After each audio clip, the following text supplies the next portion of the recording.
Lep pozdrav vsem skupaj, dobrodošli na novi epizodi slovenskega KriptoCasta. To je prvi slovenski podcast o kriptovalutah. Moje ime je Sandi Špenko, sem podjetnik in ljubitelj tehnologije, digitalizacije, blockchaina, kriptovalut in tako naprej. Sem tudi ponosen oče 2 otrok in soustanovitelj slovenske kriptomenjalnice za začetnike CryptoUnity. Danes bomo govorili o eni taki zelo zanimivi temi in sicer varnosti in prevarah v kriptosvetu. Danes so z mano 3 gostje in za začetek bi vas prosil, če se vsak na kratko predstavi. Mina, pa bomo začeli kar s tabo. Hvala Sandi in hvala za povabilo. Moje ime je Mina Kržišnik, jaz sem odvetnica, sem tudi ljubiteljica novih tehnologij, sploh kriptovalut. Z njimi se ukvarjam že od leta 2017. Sodelovala sem tudi že z ogromno projekti. Zdaj eden največjih je seveda CryptoUnity. Mi smo se spoznali kdaj? Leta 2021. 3 leta. Ko so prišli kot novinci v mojo pisarno prositi za pravni nasvet oziroma za pravno pomoč pri njihovem projektu, ki se je do danes zelo lepo razvil in sem zelo vesela, da ste prišli do mene in da sodelujemo skupaj, ker ima zelo velik potencial projekt in upam, da bomo še naprej sodelovali. Toliko meni. Hvala lepa. Boštjan? Ja, zopet se vidimo, lepo, hvala za povabilo še enkrat. Boštjan Cizelj, sicer ustanovitelj CryptoCrata, v kriptosvetu tam 2013-2014 dalje, sicer pa analitik in pa vlagatelj v kriptovalute, prej tudi v delniške sklade. Tako da to je moje področje in danes mogoče malo bolj tehnična tema kot neka analitična, ampak zaradi tega ravno tako zelo pomembna in veselim se tele debate. Super, hvala lepa. Super. No, pa še jaz za konca, ne? Jaz sem pa Anja Šinkovec, jaz sem pa v bistvu tudi podjetnica in tako kot Sandi, soustanoviteljica CryptoUnityja. Sam mene mogoče majčkeno manj videti tako v ospredju, ker delam na drugih frontah se pa vidi moje delo vsakeč, ko se pogleda aplikacijo. Zdaj mogoče malo mojemu ozadju. Jaz sem v bistvu iz izobraževalnih vod. Sem bila pred CryptoUnityjem inštruktorica samih ta dobrih stvari, se pravi fizike, matematike, kemije, biologije, tisto, kar vsi ful dobro razumejo, pa ful dobro znajo. In sem velika zagovornica razgledanosti pa znanja, ker mislim, da z znanjem lahko v življenju marsikaj dosežemo. Zdaj, ali je to sam, da vodimo nek dober pogovor ali pa razpravo, ali se znajdemo v situaciji, ki se brez znanja ne bi, ali se lotimo investiranja v kriptovalute, ki se drugače ne bi, ustvarimo svoje podjetje in je res pomembno znati stvari. Tako da mogoče zdaj še malo o zgodbi CryptoUnityja ali pa v najini zgodbi. Ker midva nisva sam soustanovitelja CryptoUnityja, ampak sva soustanovitelja tudi družine. Tako da tista 2 otroka, ki jih je prej omenil, sta tudi moja otroka.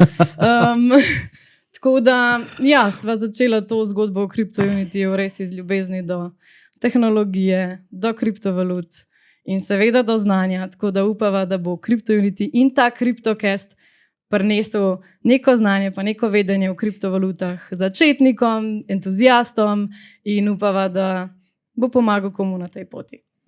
Hvala lepa vsem skupaj za kratko predstavitev. Zdaj pa najbolj, da v bistvu kar skočimo noter. Sicer jaz bi mogoče samo povedal, da zakaj je ta varnost tako pomembna. Ne? Jaz osebno mislim, da se zelo malo govori o temu. Premalo se govori o teh, bom rekel, prevarah, ki se dogajajo. Sigurno, verjetno je mogoče nekoga tudi sram povedati, da je izgubil denar, da je bil prevaran, glih to ne razlagaš okrog. Ne? Tudi jaz sam moram priznati, pa ni bilo sicer povezavi s kriptom, ampak sem bil tudi žrtev, kar večjo vsoto sem izgubil. In je prav, da se dejansko pogovarjamo tudi o teh stvareh, da predamo lahko iz izkušenj naših in našega znanja tudi začetnikom, da ne stopijo na tako mino, ki smo mogoče tudi mi stopili.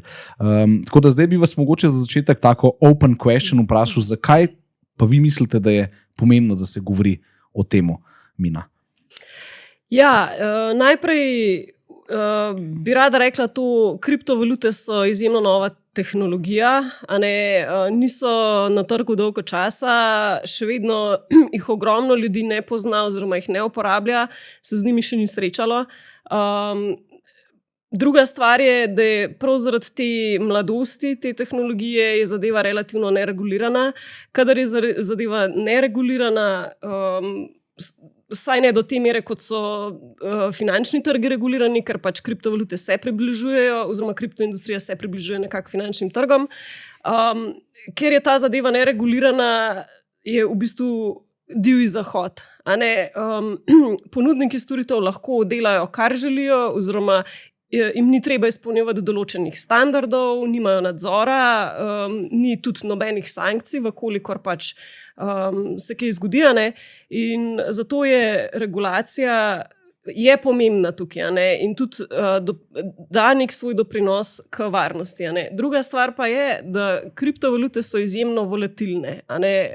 Lih zato, ker so novejša tehnologija, ker so neka digitalna valuta, so bolj volatilne in zdaj tudi več uporabnikov noter vstopa, več je možnosti za hekerske napade, več je možnosti za prevare, za kraje, več ljudi, več tarče, in zato je varnost na vseh v bistvu nivojih, ker ta varnost je večplastna, je pomembna in z zakonodajne strani in z tehničnega vidika in seveda iz vidika, tako kot je Anja prej že poudarjala, izobraževanja, ker v bistvu v tem relativno nereguliranem svetu še vedno uporabnik lahko sam zase največ naredi. Kljub temu, da menjalnica izpolnjuje določene standarde, tehnične zahteve, ne glede na to, koliko se trudi, še vedno lahko uporabnik sam sebe pripelje do tega, da zgubi sredstva, oziroma sam je kriv za to, da sredstva zgubi. In zato je zelo važno, da se uporabniki izobražujejo, kaj oni lahko zase z vidika preveritve neke platforme, preveritve nekega projekta, kako se lahko zavaruje tehnično na razne načine s potrjevanjem transakcij in tako dalje. Zato je pač varnost izjemno pomembna, ker, kot rečeno, je še vedno ni docela urejeno to področje. Boštjan, kaj ti misliš? Ti imaš ogromno tudi stikov z ljudmi. Zakaj je pomembno toliko ozaveščati o teh prevarah, o varnosti v kriptosvetu? Se v bistvu je že Mina dobro načela to temo. To je pravzaprav kriptotrg je nov finančni trg, če rečemo. In preden trg postane, bom rekel, tako vse splošno sprejet in da ga res neki, recimo temu, veliki fantje, veliki vlagatelji, te skladi in tako naprej resno jemljajo in da postane neka, bom rekel, verodostojna, neka alternativa trenutnemu finančnemu sistemu, je seveda zelo pomembna varnost. Ko imamo enkrat varnost, bojo seveda prišli tudi vlagatelji, mali, veliki in tako naprej. Dokler je to nek divji trg, kjer vsak lahko dela nekaj po svoje, kot je bilo to recimo v tistih časih, ko sem jaz začenil tam recimo 12-13, čeprav v samem začetku je bilo teh prevar relativno malo, potem ko je začel se trg širiti z altcoin in tako naprej, je bilo tega bistveno več. Tako da, ko mi vzpostavimo, se pravi, neko verodostojnost na trgu in prva stvar je seveda zmanjšanje volatilnosti, druga je pa seveda ta varnostni steber. In ko imamo oba dva stebra nekako usposobljena, da sta močna in stabilna, potem lahko govorimo o resnem trgu in kriptotrg prihaja zdaj na to točko. Še vedno je tukaj seveda ogromno manevrskega prostora za razne regulacije, po drugi strani pa je že toliko, bom rekel, resno zagraben ali pa reguliran, da so tudi že veliki vlagatelji resno prisotni, kljub temu, da kapital, ki so ga vložili, to je ekstremno majhen delež, večina kapitala čaka še na strani, tako da regulacije bojo zagotovo še sledile in pomembno je, da se ljudje izobražujejo za to, da razumejo to zadevo in pa seveda, ko bo enkrat za to varnost, ne bom rekel popolnoma poskrbljeno, ker popolne varnosti ni. Pravzaprav največ lahko sami naredimo za to varnost. Ko bo enkrat prišlo do res tiste točke, da bo to tudi na neki zakonodajni, pravni ravni, bom rekel, globalno urejeno, potem je to tista zadnja pika na i, da je kriptotrg dejansko postal tist resen finančni sistem. Anja, kakšno pa tvoje mnenje? Jaz bi se strinjala z vama, z regulacijami vedno pride bolj varno okolje in definitivno čez 10 let bo verjetno veliko manj možnosti, pasti, prevare za začetnike, ampak bi pa mogoče stopila 1-2 koraka nazaj, pa res pogledala skozi oči začetnika, ker se mi zdi, da vseeno res pri kriptosvetu, kar slišimo, je ne vem, neki iz geopolitične ravni ali pa neke volatilnosti na trgu, pol slišimo pa, evo, tukaj je bila prevara, pa so shekali tisto menjalnico, pa se mi zdi, da se dosti opozarja na to, da so prevare, ampak se mi pa zdi, da se mogoče malenkost premalo govori o tem, kakšne točno so, kako sploh zgleda nek primer prevare v kriptovalutah, v kriptosvetu. Ker je tako, se mi zdi, da sploh začetniki kriptovalute privlačijo res že tudi tiste demografske skupine ljudi, ki mogoče niso toliko vešče z tehnologijo, ki niso toliko v tem digitalnem svetu, ki mi, pa jim ni toliko jasno, kakšne pasti res prežijo na njih. Ker recimo včasih smo, ali pa včasih so, svoje PIN številke od kartic, pa gotovino, pa denarnice res spravljali na varno, pa ko se je tipkali na bankomat, se je prekrivali z roko in tako naprej. In v analognem svetu je res enostavno prepoznati prevaro napram temu, kaj vse je možno v digitalnem svetu. Ker najprej je treba digitalni svet poznati in potem pride še tukaj dodatna blockchain tehnologija, pa kriptosvet, pa kar vse to omogoča, da je res treba razumeti, kaj vse omogoča ta tehnologija, da sploh lahko prepoznamo neko prevaro. Ker nam je mogoče jasno, da nas je kontaktiral nek, kaj pa vem, customer support iz Binance, pa nam želi nekaj pomagati, pa bomo rekli, to se glih ne dogaja. Mogoče kdo bi pa zelo z lahkoto nasedel. Ker digitalizacija, digitalen svet prinaša res veliko možnosti in se mi zdi, da je treba več govoriti o samih dotičnih primerih, ki se lahko zgodijo. Zelo lepo ste to vsi povedali, po mojem ste zajeli čisto vse, tako da jaz težko kaj dodam. Zato bi pa pol na tej točki, kar se pravi o teh prevarah in tako naprej. Definitivno se premalo govori o tem in se premalo specificira, kaj sploh obstaja. Jaz sem si pripravil en tak spisek, dejansko, ki bo zajel verjetno 99% teh prevar, da bodo vsi začetniki in pa prvič, ki se dejansko soočajo s kriptosvetom, pa mogoče tudi digitalizacijo, mogoče malo bolj pripravili, da ne bojo tako kot medved stopili v gozdu na uno pasta. Prva stvar, mogoče kar tebe vprašam, Boštjan, phishing. Se pravi, kako bi lahko mogoče to razložil čisto popolnому začetniku? Kaj to je? Dajmo se malo o tem pogovarjati. Dobro, zdaj phishing je pravzaprav, ko govorimo o teh prevarah, tukaj je, to smo se že pred začetkom mečkem pogovarjali, jih je treba malo razdeliti, se pravi na te tehnične prevare, potem so druge te prevare, ki so bolj pogoste, to je iskanje in je tudi neke vrste, če tako rečemo phishing, lovljenje za temi naivnimi iskalci hitrih zaslužkov, velikih zaslužkov na lahek način, medtem ko če gledamo čisto strogo tehnično, je phishing pravzaprav iskanje nekih ranljivih skupin ali pa posameznikov, s pomočjo katerih pridemo bodisi do njihovih računalnikov, telefonov in tako naprej za uporabo neke programske opreme, ki se lahko bodisi na tak ali drugačen način nastavi na računalnik in pridemo do nekih gesel. Druga, seveda je lahko to veliko bolj enostavno, kot si mogoče kdo misli. Enostavno je lahko neka spletna strana, kjer nekdo nekaj vtipka, pa pridejo do nekih gesel. Skratka, načinov je malo morje in to bi lahko cel podcast temu posvetili. Tako da phishing je relativno pogosta zadeva, nima sicer statistike, mislim pa, da ni najbolj pogosta prevara. Prav v kriptosvetu? Prav v kriptosvetu, zato ker, se pravim, največ spet prijemo od tega, da lahko sami naredimo. Tako kot pravijo, če nekaj zgleda prelepo, potem verjetno tudi je prelepo, da bi bilo res. In zato ni hitrih zaslužkov, ni bližnjic, se pravi, pomembno je, če gledamo čisto iz tega vidika, kje opravljamo svoje finančne transakcije. Tako kot je Anja rekla, če smo včasih ali pa še vedno PIN številko skrivali, je tudi mogoče ni najbolj zdravo, da na računalnikih, telefonih, kjer trgujemo ali upravljamo s portfelji, nalagamo vse možne aplikacije gor, od za slikanje oziroma fotografiranje, za četanje, razne, ker ogromno za temi stvarmi se skriva raznih takih drugačnih hekerskih orodij, ki omogočajo ta tako imenovani phishing. In se pravi, telefoni, računalniki, ki so namenjeni trgovanju, naj bojo primarno namenjeni temu, se pravi, da imamo kako ločeno zadevo, da imamo računalnik ali telefon bolj za kakšne druge stvari.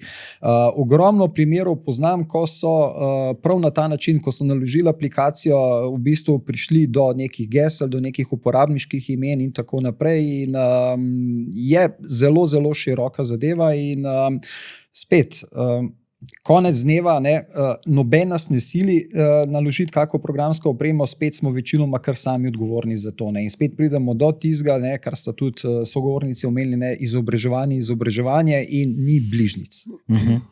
Mina, kaj pa ti misliš o phishingu? Ja, jaz se strinjam z Boštjanom. Sicer teh stvari je veliko, ampak se ne navezujejo samo na kriptovalute. Na splošno na ta način lahko oni pridejo do vaših bančnih podatkov, do osebnih podatkov. Moji primeri iz prakse, ki se v bistvu navezujejo na kriptovalute oziroma kjer so ljudje ostali brez vsega, so bolj tiste prevare, kjer ljudi pokličejo po telefonu, tudi o tem smo že prej malo govorili, pokličejo jih po telefonu, jih prepričujejo, da bi nekaj vložili oziroma da so prišli do njihove telefonske, da so jo nekje dobili, da so odprli, da jih čakajo neka sredstva nekje in tako dalje in potem jih v bistvu prepričajo, da vložijo še več sredstev ali pa da jim dajo neke podatke do njihove menjalnice in tako dalje. In v bistvu ali jim poberajo dol vse stvari, ali jim človek plača nek denar, pa ga oni plasirajo na rekovajih na tisto neko fake menjalnico, in v bistvu na ta način ljudje izgubijo se, v bistvu bolj v smislu ta social engineering. Tako da teh imam jaz v bistvu v mojem poslu odvetniškem, ko potem poskušam dobiti ta sredstva nazaj, največ. Ja, tega kar veliko se strinjam. Pa tudi tako je zelo dodelan. Ti vidiš celo platformo, vidiš, kako se ti nabirajo obresti, recimo nekaj časa. Pa ko hočeš pa svoje sredstva dol potegniti, ne? Ja. Pa ne gre, pa jih pa ni. Ja, zelo zapletene, pardon, kad te prekinem, zelo zapletene pogodbe imajo ti ljudje, recimo, imeli boste tak in tak donos v tok in tok časa. To so obljube po zelo velikih donosih v zelo, zelo kratkem času. In pri današnjih visokih stroških in inflaciji in vsem ljudje pač ne živijo dobro, če smo iskreni. Na splošno povprečen potrošnik si želi oplemenititi ta denar čim hitreje, čim bolje. In pač nasedajo takim ljudem oziroma takim klicem ali pa takim pozivom in te pogodbe, ki jih imajo oni, ki jih vsak uporabnik podpiše to pogodbo, imajo noter take klauzule, da ni šans, da ta človek ta denar kadarkoli vzame. Da mora biti, 10,000 transakcij na mesec in ne vem kaj, kot pogoj. Se pravi, da bi bili pravno zavarovani, da... Tako, ja. Oni so dejansko sami sebe pravno zavarujejo, ampak oni so tisti, ki upravljajo z denarjem, in oni so tisti, ki nikoli ne bojo toliko transakcij naredili, obviously. In zato pač pol pride do tega, ko človek zahteva pač withdrawal, tega ni. Če se lahko nekako strinjamo vsi skupaj, da če je prelepo, tako kot ste rekel, pol, to nažalost ni res. Zelo lepo je, da smo vsi štirje, lahko delimo čim več tudi iz prakse, izkušenj. Zdaj naslednja točka, kam je zapisano, recimo, glih to, kar si že prej ti Anja omenila, glede softvera, kakšnih programov in tako naprej. To je že v bistvu Boštjan prej kar dosti povedal, ampak kar se pa mogoče ni povedal, zdaj tukaj imamo viruse ali pa neke programe, ki jih naložimo pač zavestno na pač svojo napravo, pa imamo pa tukaj tudi, pa to je zdaj spet se pokriva s phishingom, spletne strani, kamor recimo povežemo svojo kriptodenarnico in mi v bistvu damo dovoljenje tej strani, da pač lahko zapravlja naša sredstva, po domač povedan, in potem kar se velikokrat zgodi, da pač naša sredstva grejo dol z te denarnice. Se pravi, res je pomembno biti pozoren, kaj odpiramo, kam povezujemo svoje denarnice, če smo že toliko napredni, da imamo svojo kriptodenarnico. Zdaj, prej si omenila ta social engineering. Ogromen je teh tudi, recimo, fake customer supporta, ki te sami kontaktirajo. Kako siguren ti imaš tudi ogromen iz tvojih v bistvu ljudi, ki so začetniki in ki jih kontaktirajo ljudje. Imaš kakšno tako zgodbo? Mislim, ja, zdaj teh uporabnikov, ki jih imam jaz, je preko 10,000 in je malo morje. Ne, in enkrat, ko pač največkrat so to bolj žalostne zgodbe. Ne, in enkrat, ko ta denar, kot vi rekla, gre in težko osebno pomagam. Ne, zdaj jaz nimam niti pravnega svetovanja, niti ne morem dati, ne, tehnično prav tako ne in je pač žal največkrat ta stvar izgubljena. Ne. Zato je vedno potrebno, ne, mislim, da sem v prejšnjem podcastu enkrat omenil, ne, da moja najboljša investicija sploh ni bila investicija v kripto ali v delnice, ampak v izobraževanje. Ne. In tukaj isto velja. Ne. Skratka, to je ena najboljših stvari, zato ker ko mi, ne vem, vidimo neko spletno stran, ki omogoča neke donose, upravljanje s kriptovalutami, karkoli že, ne, je prva naloga, ne, da stopimo korak nazaj in da malo realno pogledamo to zadevo. Druga naloga je, da majčkeno raziskujemo. Poglejmo, kdo stoji za to spletno stran. Tako kot je Anja rekla, te strani so lahko zelo sofisticirane, profesionalne. Se pravi, ponavadi pogledamo, recimo, ne vem, iz mojih izkušenj so najpogosteje, recimo, prva stvar, kar je pogledaš, ali je secure server, se pravi, da je HTTPS, recimo, kratica. Ne. Druga stvar je maile. Dostakrat vidiš kako resno spletno stran, pa imajo pa Gmail, recimo, ne, kar ponovadi neka resna firma nima. Ne. Si ne predstavljam Binance, Afna, ne vem, gmail.com, ne, ali pa ne vem, nekaj podobnega. Druga stvar, kar je, mečkam forumi, poglejte, kaj ljudje govorijo. Ne. Tretja stvar, kar je, poglejte, kakšne partnerje imajo, ne, kakšne reference. Skratka, je kar nekaj tega raziskovanja, ampak zagotovo je to dobro investiran čas. Še vedno se najdejo vrhunske strani, ki so vrhunske prevare, ampak s tem na ta način bomo drastično zmanjšali možnost, da se upečemo. Ne. In če gledam ogromno teh uporabnikov, ki so bili recimo uporabnik, dva konkretna primera, ki sta bila izključno po lastni neumnosti, po želji hitrem zaslužku, en je izgubil okrog ne vem, $70,000, drug kolega je izgubil pa cirka $12,000. Ne, in sta proti temu, ker sta me vprašala, kaj mislim, sem jima takoj povedal, da lej, če bi tako na hiter način lahko vsi denar služili, bi vsi delali, ne, na ta način. Bi gor vezali tam svoje kriptovalute, v enem mesecu bi obogateli in to bi vsi delali. Ne. Že to ti pove nekaj, da nekaj ne štima. Ne. In tako da še enkrat vzeti si čas preanalizirati stvari, vem, da zna biti mečken tehnično, ampak še enkrat, to ne gre zdaj za take tehnične, ne rabite programersko znanje, ne rabite, ne vem, finančno znanje za to, da pogledate, ali delujejo e-maili, ali se odziva ekipa, recimo, ki pošljete kakšen mail na support, recimo. Ne. Še enkrat, nikoli vas ne bo, mislim, da je Mina omenila, pa tudi Anja, vas nekdo po telefonu klical, dejte to narediti. Ne. Tako, ko imamo recimo zdaj, jaz vsak teden dobim kak SMS od neke banke slovenske, ne, da če ne bom kliknil gor, pa to naprej naredil, mi bojo račun zaklenili. Vse je lepo in prav, ne, sam jaz na tej banki sploh računa nimam, ne, recimo. Ne, in ljudje doskrat v strahu, sploh kakšni starejši ali malo podučeni, začnejo klikati, ne, te stvari. Ja, se to v bistvu res primanjkuje, ker tle vidim, da se zdaj kar nabira, ne, ta seznam se kar daljša in daljša od sporočil z banke, jaz jih recimo dobivam dejansko z te banke, pa je v bistvu to prevara, a ne, do se pravi lažnih e-mailov, spletnih strani. To so zdaj te prevare, ne? Potem imaš še seveda tisti, ki obljubljajo garantirane zaslužke. A ne? To jaz mislim, da bi mogel kleži, ja, vsak ne en, dva, ampak kar ne par korakov nazaj. Jaz mislim, da primanjkuje zdrave kmečke pameti, ker ti človek rekel, lej, dej tokle, pa boš imel tokle, ja čak malo, ne me heca. Pohlep tukaj naredi veliko, ja. Ali pa stiska mogoče. Ne? Ja, stiska, jaz bolj mislim, da je stiska. Ja, zdaj tukaj boš Tjanja doprile dobro istočnico, kaj vse on gleda na spletnih stranih, a ne, jaz sem pač odvetnik, jaz gledam tudi pravne stvari in prva stvar, ki jo jaz odprem, so čist na dnu terms and conditions. Tega noben ne odpre, to, kar tudi tega nihče ne odpre. Samo kliknemo da. Samo kliknemo da, ne. Jaz to odprem, jaz pogledam in kaj jaz tam noter gledam. Prvič, ogromnkrat piše v angleščini, na prvi pogled zgleda angleščina, pa ni angleščina, so kar stavki nametani skupaj. Če so prevodi popolnoma nerazumljivi, že to je en velik rdeč alarm, da je pač stran fake. Druga stvar, ki jo iščem in v splošnih pogojih in v privacy policy, se pravi v teh politikah je, a je ta platforma, ki je napisala svoj naslov, svoje podatke, svojo registracijsko številko podjetja, da jaz vidim, kje to podjetje je, a sploh obstaja, ker če ni nikjer, če vi ne najdete podjetja, verjetno tega podjetja pač ni. ali pa dajo kakšno podjetje v neki davčni oazi, kjer ni govora, da pridete do svojih sredstev nazaj. Ne. To so stvari, ki jih recimo jaz gledam, potem tudi gledam, kdaj je bila ustanovljena spletna stran, pa mogoče pogledam te domene, kdaj je bila ustanovljena domena, kje je ta domena, kdo jo ima, ne, in že potem ogromnkrat lahko vidimo, a gre za neko legit stran ali je pač en navaden skem. Če mogoče lahko povem samo na hitro eno izkušnjo iz pri nas v CryptoUnity, ogromno imamo, se pravi, na dnevni bazi kontaktov, pa ne samo strank, ampak tudi partnerjev za sodelovanje.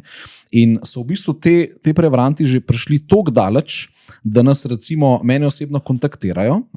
Spletna stran je perfektna, SSL deluje, terms and conditions imajo, celo ekipa ima povezavo na LinkedIn, kar pomeni, da res je narejen tako, kot se zagre. Se pravi, pogovori, vse v angleščini, tako kot je treba, AI danes vse naredi.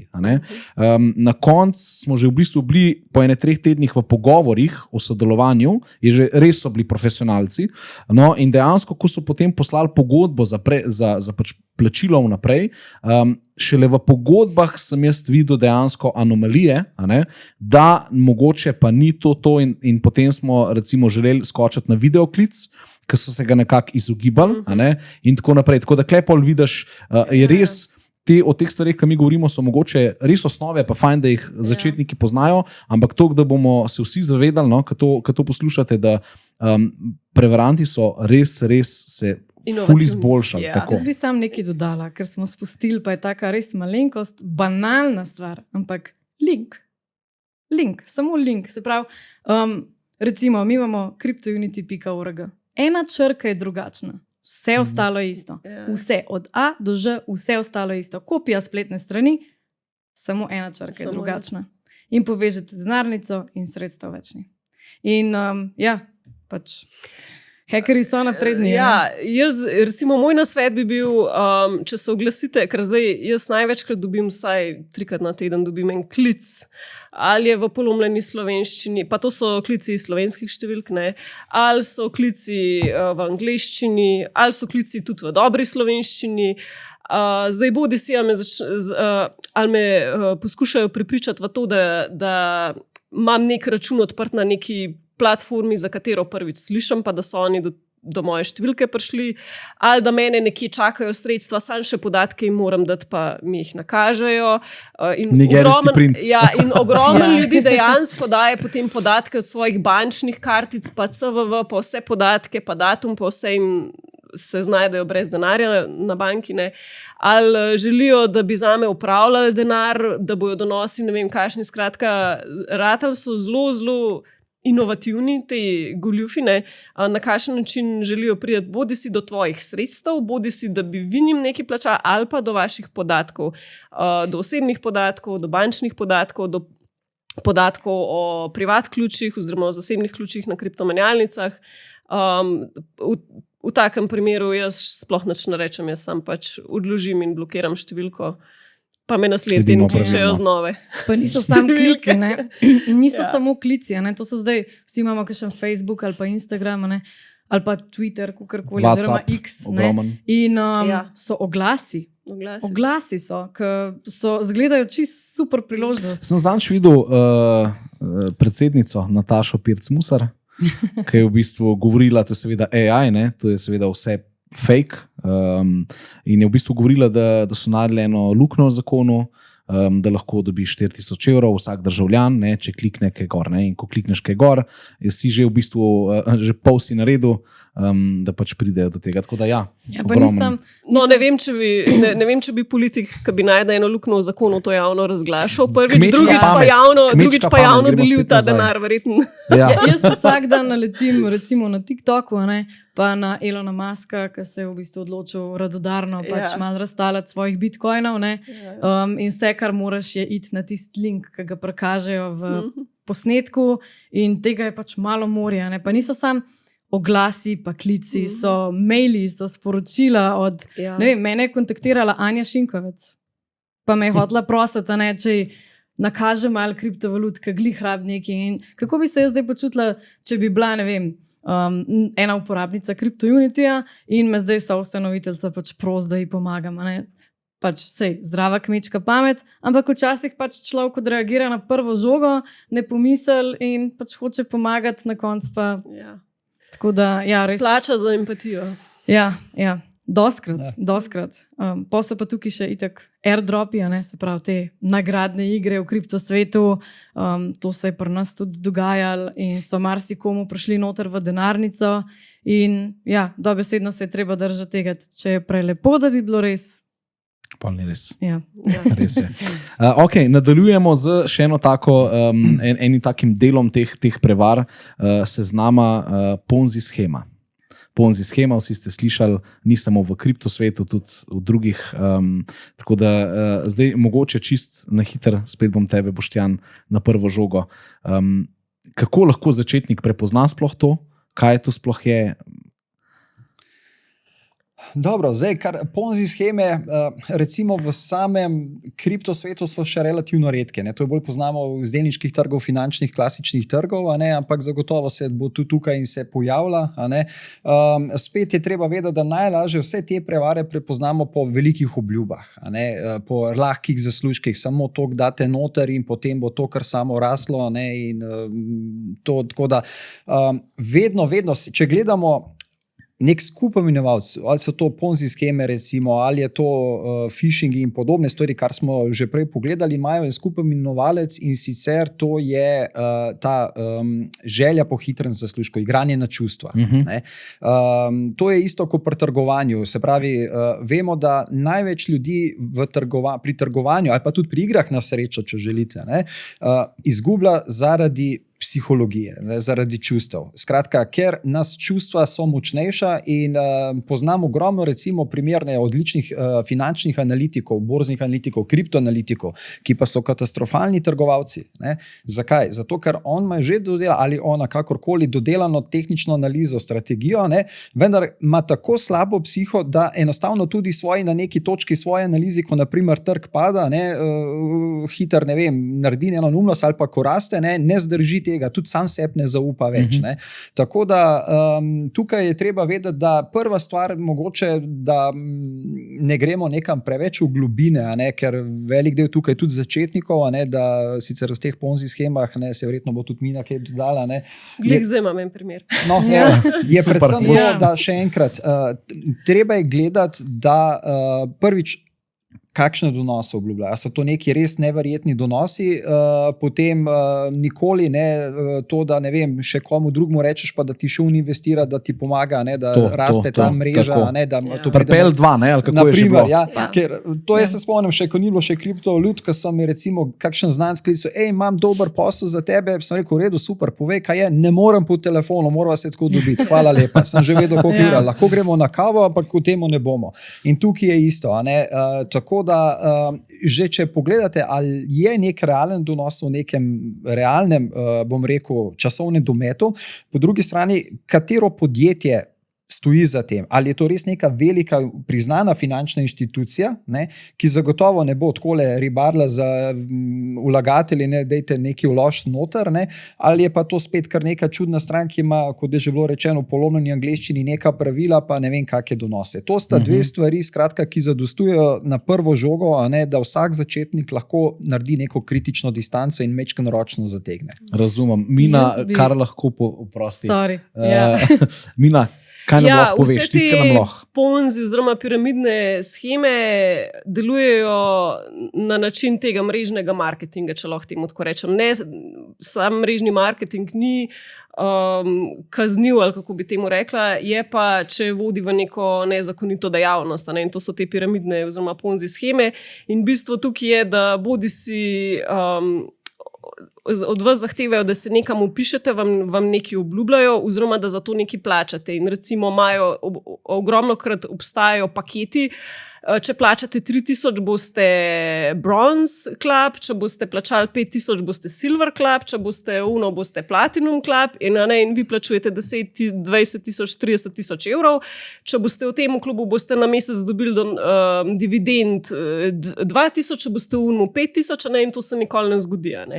In to sicer tako, kot je Boštjan rekel, bolj je za te tradicionalne potrošnike, nimam toliko tega v kriptovalutah, ne vidim toliko tega o kriptovalutah, so pa tudi verjetno, oziroma so tudi kriptoprojekti bili, ki so delovali pač po tem istem principu.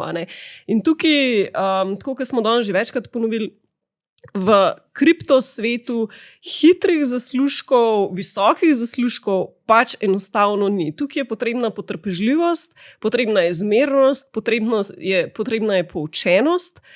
Ja, seveda ima lahko nekdo srečo ali pa je nekdo nekoč imel srečo, ki je vložil v Bitcoin tik preden ga je pač odnesel, pa je noter dal nekih 30,000, pa je pol dobil ven 100,000 evrov, seveda se lahko to zgodilo, ampak to je 1 in a million. Vsi ostali, ki vlagamo, kupujemo vsak mesec, ne glede na ceno, čakamo, spremljamo trg.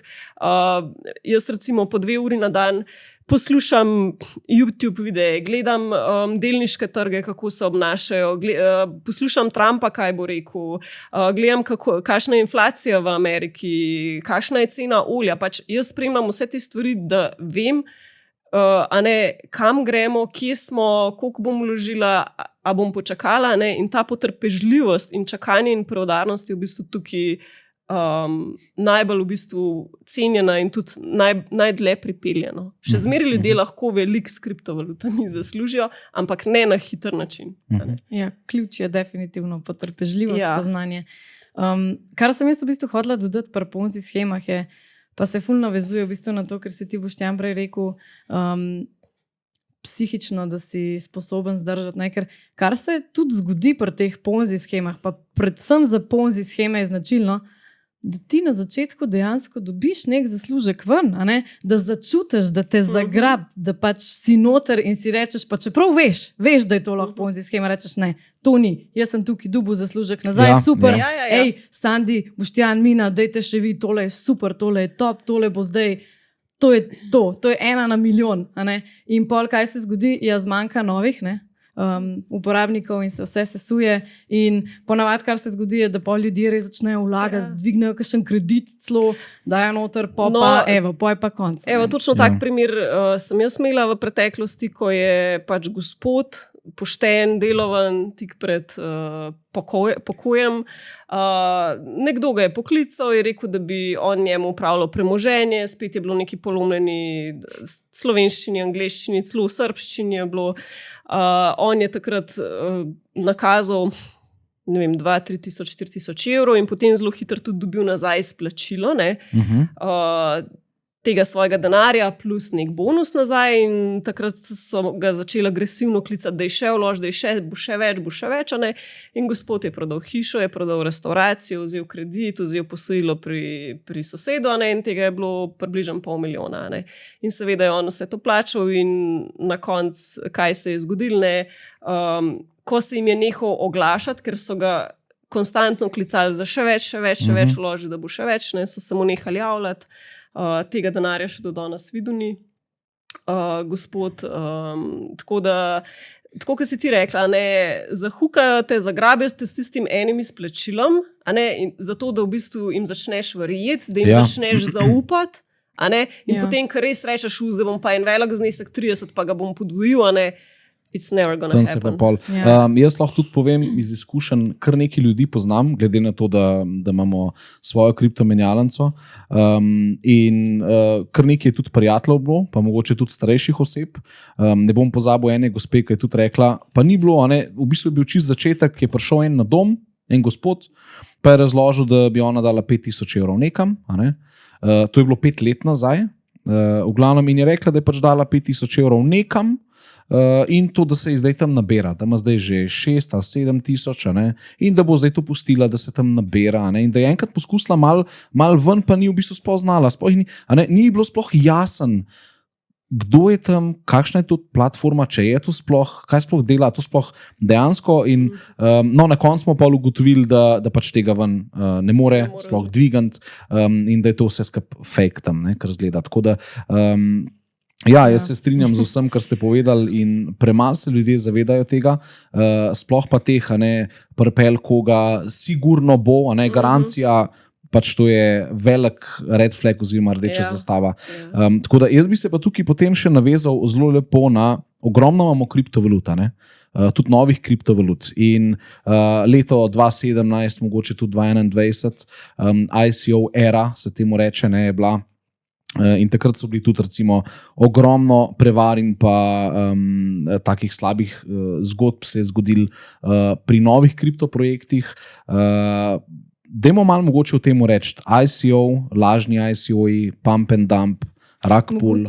Mogoče sam za začetek, kaj sploh to je. Ne? Ponavadi pri nastanku nove kriptovalute oziroma ko neka ekipa, nek projekt, neko podjetje stvar novo kriptovaluto, s pomočjo te kriptovalute naredi crowdfunding, ki mu rečemo ICO, se pravi zbiranje v bistvu začetnega kapitala za to, da ustvarijo svojo idejo, ki so jo pač zapisali v beli knjigi oziroma white paperju. Ne? In tega je sploh v ICO eri bilo ogromno, potem 2021 tudi. In ker to je zelo neregulirano področje, tako kot je Mina prej povedala, ne, je to bilo, kot gobe pod živ, so rasle nove kriptovalute, ideje je bilo malo morje od ful dobrih, takih, ki so že dobesedno nemogoče za narediti, do nekih meme coinov, kjer govorijo, kako bojo širili glas o tej kriptovaluti, pa so ji dali eno lušno faco, kakšnega kuška gor. In potem pač najdejo ljudi, pridejo, pristopijo do njih in prodajo idejo. Poje pa v bistvu na ljudeh samih, da presodijo, je zdaj ta ICO, ta novo nastala kriptovaluta nekaj, kar oni predvidevajo, da je pač vredno njihove podpore ali ni. In marsikatera ni, tako da sam to, da mogoče postavimo neko osnovno znanje o tem, kaj je ICO, kaj je nova kriptovaluta in mislim, da zdaj že vsi vidimo, pa mogoče tudi poslušalci, da je tukaj res ogromno prostora za prevare. Mina, tvoje mnenje glede teh ICO-jev, pump and dumpov, rug pullov? ICO oziroma Initial Coin Offering oziroma primarna izdaja žetona je pač način crowdfundinga oziroma financiranja neke ideje podjetja. In v letu 2017, takrat, ko je bil ta največji boom teh ICO-jev, takrat je bilo 400 do 500 novih ICO-jev na dan. V tem letu. Ogromno je bilo ponzi shem vmes, pump and dump shem, se pravi, da v bistvu dejansko za projektom ni stala trdna ekipa, da ni bilo neke oprijemljive ideje, ki bi reševala neka področja oziroma imela neko dodano vrednost. Ni bilo vseh teh v bistvu osnovnih sestavin projekta, ideja, ekipa, spletna stran, dodelan poslovni načrt, nič od tega ni bilo. Ljudje so samo noter metali, ker so slišali, da unje pa v unmo, ICO je veliko zaslužil, pa ta je v temu, in so ljudje pač po vrsti kupovali te žetone.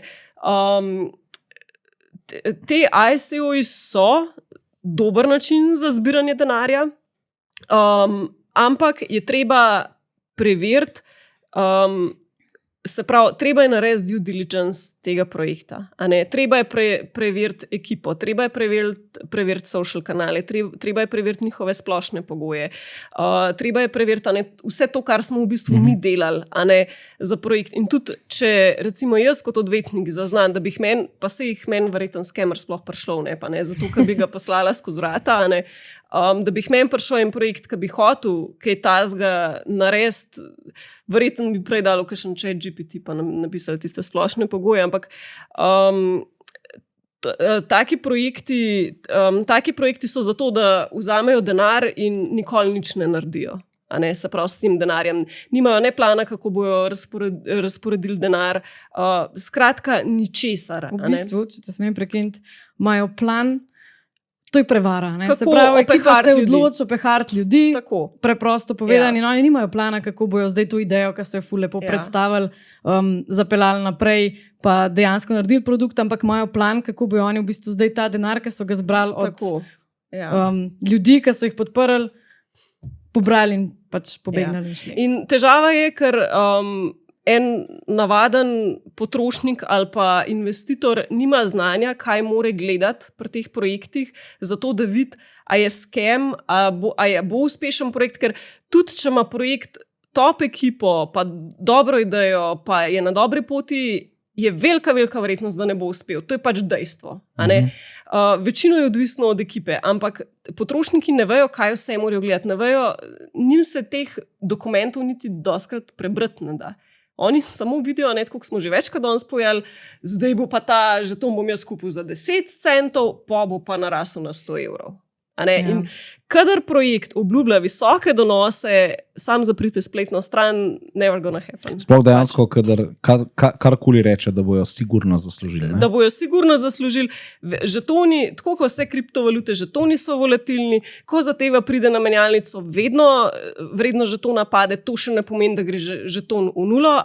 In tudi mi smo se veliko Crypto Unity pogovarjali o tem projektu in o teh žetonih, kako si zastaviti cilj, da bojo uporabniki dobili svoje, da bojo dobili produkt, da bojo dobili uporaben žeton, in da ne bomo obljubljali, pa ne dostavili. Ker to je tisto, kar na koncu v bistvu zbije kredibilnost in projektu in ga v bistvu lahko na koncu tudi potopi. In jaz sem še v svojih časih, takrat, ko sem jaz tudi vlagala v ICO, sem v bistvu po tedne in tedne preučevala nek projekt, gledala social media, preučevala ekipo, njihove splošne pogoje, roadmap, kaj so naredili, kaj niso naredili, govorila okoli z ljudmi, da sem videla, a bom jaz sploh na koncu v to dala, 500 ali pa 1000 ali pa 2000 evrov ali ne bom.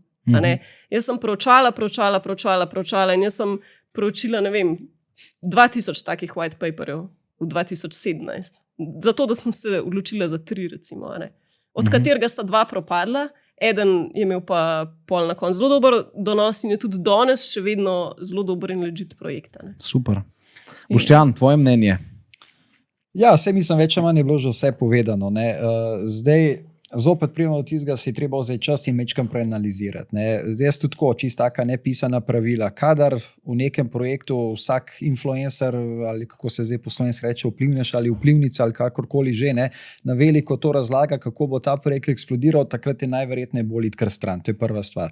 Druga stvar, treba je pogledati realno, kakšno realno in uporabno vrednost v realnem svetu ima nek projekt. Ali je to širše uporaben projekt, ki bo res nekaj doprinesel, recimo z področja, ali je to gaming, ali je to AI, ali je to izobraževanje, ali karkoli že je, ali obstaja trg za ta projekt. Seveda, noben, tudi če je vse dejansko vse legit in je vse popolno narejeno, še ni nujno, da bo dejansko projekt uspel. Torej, tveganje neko je in to se mora vsak vlagatelj zavedati. To podobno, ko me sprašujejo, kakšna je vrednost, da Bitcoin pade na 10.000 ali pa na 0. Seveda, v teoriji je seveda vse možno, v praksi je to manj možno, ampak dokler v teoriji možno, obstaja možnost. In ICO-ji so veliko bolj tvegani, kot vlaganje v Bitcoin ali karkoli podobnega. Ja, na eni strani s tem ti pomagaš ekipi, se pravi, zato tukaj mora biti človek, bom rekel, ali pa vlagatelj mečken že zrel, ker neke vrste si investitor, ki pomaga z nekim zagonskim kapitalom, če lahko tako rečem, podjetju, da nadaljuje svoj projekt. Ker enkrat, ko podjetju zmanjka tega kapitala, se pravi, ko nima več likvidnosti, je to hud problem za podjetje. In ICO-ji so zelo zanimiv način zbiranja teh sredstev. Prva stvar, kar je seveda, je ta uporabnost. Drugo je dejansko pogledati spletno stran. Dejansko moramo pogledati, ali je to malo bolj kvalitetno narejeno, ali je to kar tako neki na hojladeri. Spet pridemo do raznih mailov. Jaz sem največkrat videl 2 napake, recimo, ki sta bile jasni, tako prav butlne so ven, recimo. Okay. Ena so e-maili, recimo, ko si gledal, kam e-mail poslati, so bili neki čudni e-maili. Vsako resno podjetje ima svojo domeno. Druga stvar, iti na njihove social media kanale, najbolj na Twitter ali X in pogledati, kaj o temu ICO-ju oziroma projektu, podjetju, kakorkoli govorijo ljudje. Največkrat, velikokrat so same hvale, in naključno je treba zbrati kakšnega od teh komentarjev, ki so kao komentatorji, tako, da ga klikneš. Največkrat se bo videl, da nimajo niti profile picture zgor, da nimajo skoraj nobenega followerja. Se pravi fake. In to, ko pogledaš 10-20 takih, ko so fake, vidiš, da je dejansko to najverjetneje ekipa, kar sama mečkrat tako dela v zadnji. Če sploh ni social media profilov, pol sploh strana. Tako da tveganje sigurno je, so pa ICO-ji dobrodošli seveda za podjetja, to ste sami dali skozi, jaz se s tem nisem ukvarjal, se ne ukvarjam. Tako da tveganje vedno bo za vlagatelja, Svetujem pa vsem ljudem, da ne bežijo kar a priori stran, absolutno ne, ogromno je zanimivih projektov in predvsem je priporočilo to, da si vzamejo čas, da si pogledajo zadevo, da se malo podučijo. Če nimajo tehničnega znanja ali pa pravnega, ne nazadnje, danes na internetu ogromno materijala, ki pomagajo raztolmačiti tako ali drugačno stvar, ni treba imeti 10 pravniških diplom ali pa IT-ovskih diplom, da bi vsaj neke osnovne stvari razumel. Drugače hvala Bogu, imamo dosti pravnikov in pravnic, ki lahko pri tem pomagajo, če se ljudje obrnejo na njih, svetujejo, tako da še enkrat, čas si vzeti in lepo počasi pogledati in pogledati, ali je projekt širše uporaben. Tukaj bo veliko olajšalo, če ljudje investirajo v projekte, ki so jim blizu. Se pravi, če nekdo ne razume, nekih finančnega trgovanja, finančnega sektorja, verjetno ne bo vlagal nek DeFi projekt. Mi je bliže, naprimer, gaming, potem najraje vlaga tam v gaming, ker bo lažje razumel projekt, ki stoji zadaj in bo lahko ocenil, ali je dejansko neka teža. Konec dneva, kakšen namen, to, kar ste že omenili, ima pa ekipa, ki stoji zadaj, pa žal ne moramo vedeti. Vemo, kako je bilo z famoznim projektom Luna, recimo, Luna je bil tak zelo znan projekt, ki je bil zadaj izjemno fundamentalno močen, tudi izjemno lepe donose je imel.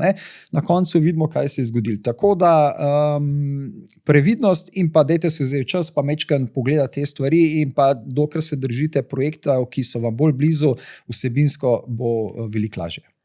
Jaz bi tukaj samo še nekaj dodala. Jaz imam kar nekaj strank starejših, ki so slišali od vnukov, pa od sosede, pa tako, da tam je en projekt, pa Bitcoin, pa oni bi to zdaj kupili, pa tako. In so dejansko prišli do mene v pisarno, smo si vzeli 2 uri, 2krat na teden. Jaz sem jim razložila, ta projekt je tak, pregledala sem ga, seveda so mi pač za to tudi plačala. Pomagala sem jim na kriptomenjalnici ustvariti račun, naučila sem jih, kako se gleda, kako se vstopa, kako se izstopa, kako se depozit naredi, se pravi, kako se naložijo sredstva, kako se kupi kriptovaluta, kako se jo dvigne dol. In dejansko večina teh ljudi danes zdaj po 2 letih to delajo sami. In jaz sem prav ponosna na njih, da so v bistvu prišli do mene. Mogoče so dali 100, 200, 300 evrov, naučili so se in zdaj sami to delajo.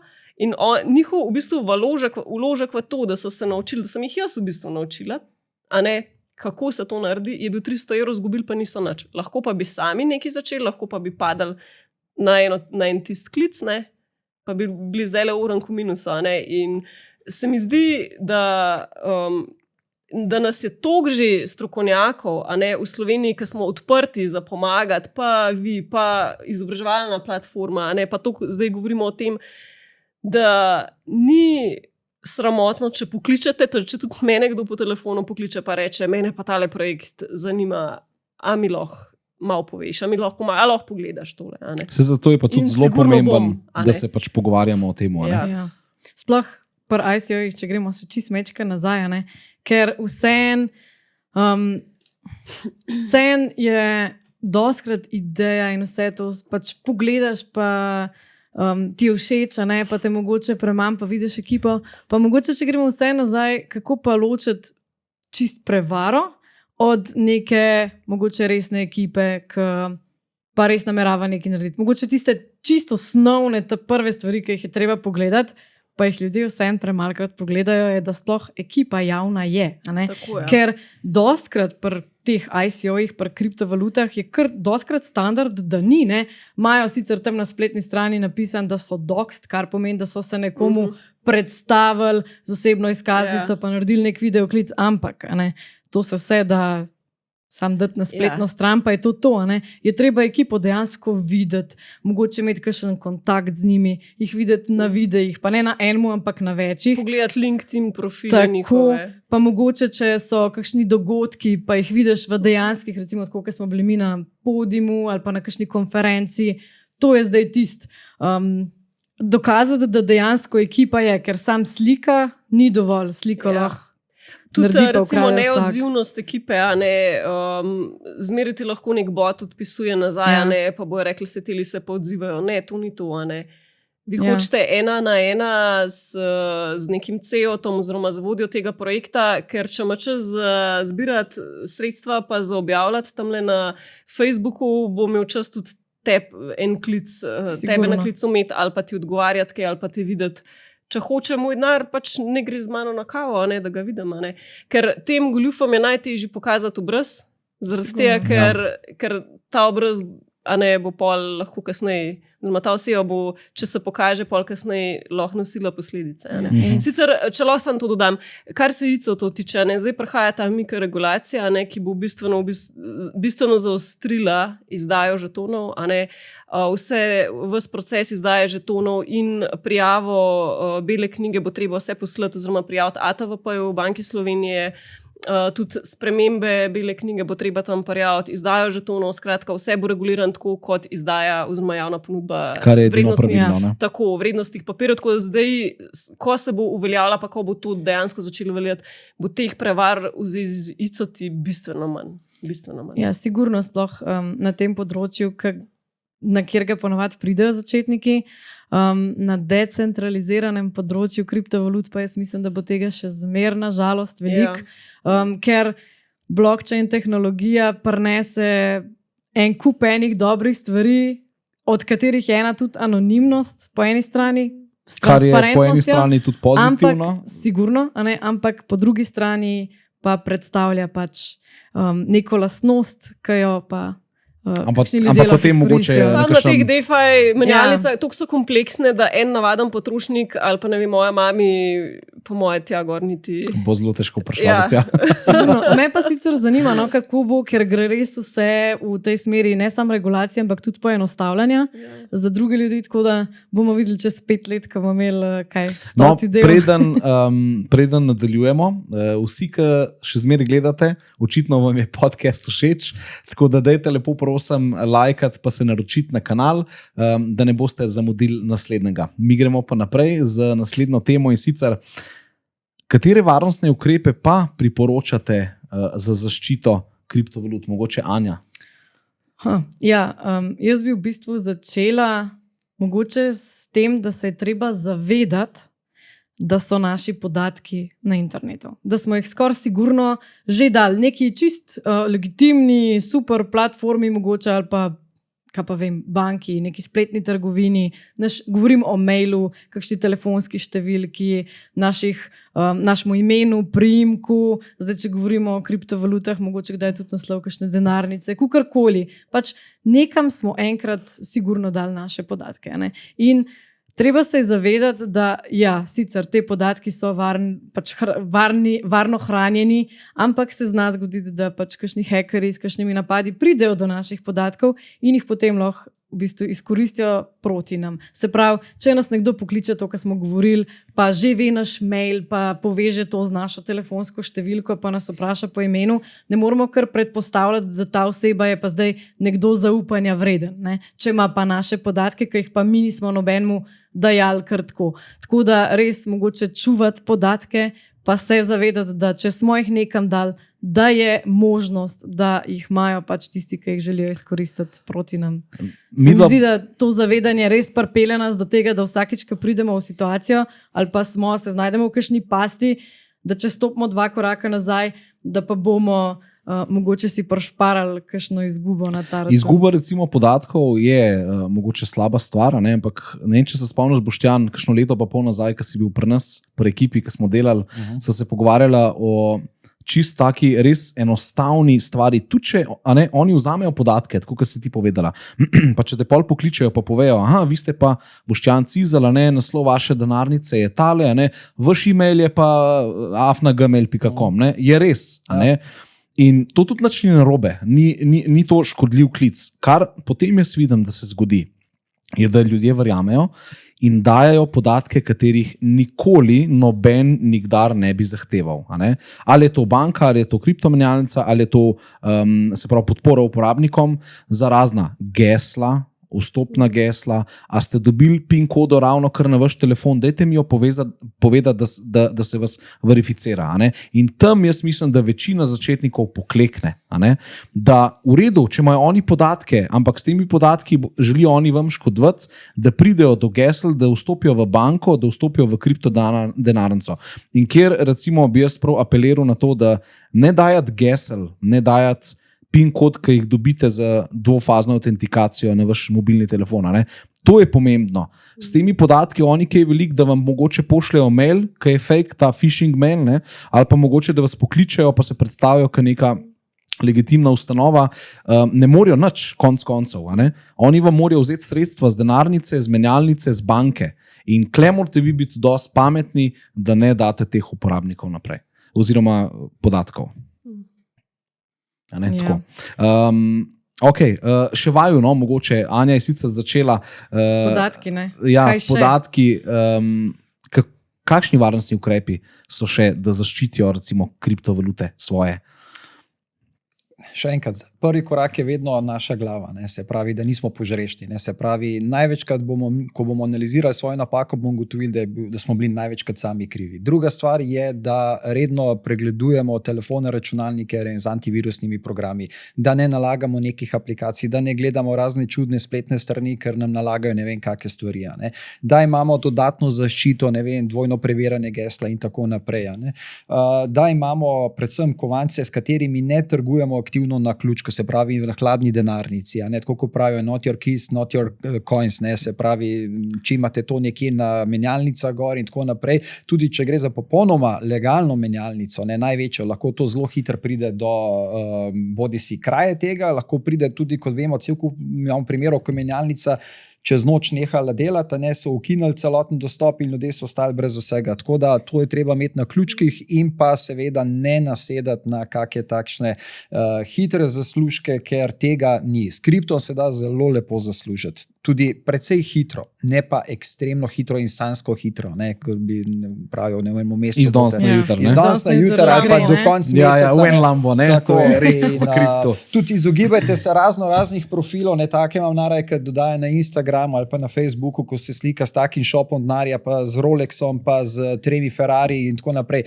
Resni vlagatelji, resni finančni svetovalci tega nikoli ne bojo delali. Nikoli vas ne bojo tako dobili, nikoli ne bojo to promovirali ljudje, ki dejansko, in poznam jih kar nekaj, ki so res premožni in zelo uspešni. Ne. Nikoli ne bi človek rekel, da dejansko so, ker ne kažejo tega za super dragimi avtomobili, nimajo potrebe po tem. Zato, ker tako kot pravijo, ne, ko povprečen človek za hitro zasluži denar, je prva stvar, ki kupi drag avto. Ne. Uspešen človek, ki zasluži veliko denarja, ga reinvestira. Se pravi, da denar dela za tebe. Ne. In tako da to je ta velika razlika, se pravi, da s tem lahko hitro opazimo, sicer pa moramo ločiti našo glavo, se pravi psihološko pripravo na to, potem je to splošno znanje od pravnega znanja, investicijskega znanja in pa še tehnološka priprava, se pravi, da imamo stvari na naših teh ključkih oziroma na denarnicah, da redno pregledujemo računalnike, da ne nalagamo kakih čudnih aplikacij. Super, Mina bi še kaj dodala? Dobro si povedal, točno to razčlenitev sem jaz imela. Ne? Eno je ta psihična pripravljenost, glava, znanje, poznavanje, informiranost, drugo je pa pač tehnična varnost. A ne? Na tej naši varnosti, ki izhaja iz nas, a ne odpirajte e-mailov s čudnimi priponkami. Poglejte, kdo vam je e-mail poslal, a ne, ker včasih je, ne vem, NLB, sprememba gesla, pa kliknete na e-mail, je pa XY1 z kar neki, iskreno, a ne. To je pač phishing e-mail. Ne odpirajte teh povezav, ne odpirajte priponk, nič, samo junk, delete, karkoli. Potem dvojna autentikacija, ne, vedno naj bo dvojno preverjanje vaših transakcij. Vedno, če naredite neko transakcijo, potrditev z SMS-om, potrditev z e-mailom. Če platforma tega nima, če ne omogoča tega, alarm. To je zame alarm. Potem recimo tudi, kar se teh spletnih naslovov tiče, najboljše, da včasih kar sami noter vtipkate www.cryptounity.org. Ker če boste kliknili nekam, pa boste spregledali, da je ena številka oziroma ena črka narobe, bo to lahko čist neka druga scam platforma. Hladne denarnice, zelo dobra stvar, ne, če imate zadeve na kriptomenjalnicah v pač vroči denarnici, a ne, sredstva niso vaša, sredstva niso pod vašim nadzorom. A ne. Je pa druga slaba stran hladnih denarnic, ki jih je treba imeti na ključkih, pa je treba paziti na ključek, pa je treba paziti, da se pač ta private key ne zgubi in tako dalje. Ampak vseeno je več boljših stvari kot pač slabših. Tako da to pa še enkrat uporabiti res dobro stoječe, zaupanja vredne platforme, ki v bistvu imajo vse licence, ne, tudi če uporabljate platformo, je važno, da je ta platforma skladna. Pač jaz večino teh stvari gledam z vidika skladnosti, logično. In če platforma ni skladna, če nima licenc, če ne izpolnjuje nekih določenih standardov, za kar mora človek biti že sicer malo bolj izobražen, da vse te stvari prepozna, za navadnega uporabnika je težko, samo takim platformam zaupati. Kako pač do tega zaupanja pridete? Ja, s tem, da berete, da se izobražujete, da se sprašujete, da komunicirate z ekipo, oziroma da vidite, kako se odzivajo, da date, ne vem, najprej $20, pa vidite, a bo šlo skozi, ne bo šlo, ali pa evro, karkoli, ne pa 20,000. Tukaj sem, če smem, mogoče tako, ko nekdo posluša, ki je še svež o temu, si zdaj misli, Madonna, koliko je tukaj zdaj treba enih stvari. Ampak bi pa eno stvar rekel, to je tako, kot za vsako stvarjo. Ko se enkrat naučite, je zelo enostavno, ker je potem v bistvu samo copy-paste tega, samo prenašaš naprej in ta čas, ki ga vložimo, to bo ena najboljših naložb. Tako da res ne se ustrašiti tega, nič ni bolj grozno, kot to, ko enkrat ne moreš več do svojega denarja, do svojih sredstev, in vem, da za ljudi, ki so izgubili ta denar, jim je prokleto hudo in žal, da se niso izobraževali prej, ali pa da niso se dvakrat pogledali. Ali pa vprašali koga, ne vem, od znancev, ki je malo bolj podkovan, ali kakšnega pravnika, recimo, ali nekoga, ki se malo bolj spozna na te stvari. Verjemite, tista stvar neprimerno bolj boli, kot pa to, da moraš vzeti, ne vem, mesec ali pa tudi 2 meseca ali pa pol leta časa za izobraževanje, ali pa en teden, ne vem, kolikor že kdo rapa, za take stvari. Sploh za mogoče preveritev platforme, menjalnice ali pa česa tazga, se pa mogoče fajn obrniti, recimo, na Temina, ali pa na kjerga drugega, ki vemo, da se na to spozna, pa bo znal pogledati res te licence, pa mogoče pogoje uporabe, pa take stvari, ki pač so mogoče malo bolj napredne, ampak jaz mislim, da tudi začetniki sami mogoče z nekim enotedenskim kursom bi že znali sami pogledati, to moram pogledati, pa bom ok. Zdaj pa mogoče, jaz bi se sam še navezala nazaj, ker se mi je zdel ful dobro, pa sem si do zdaj zapomnila.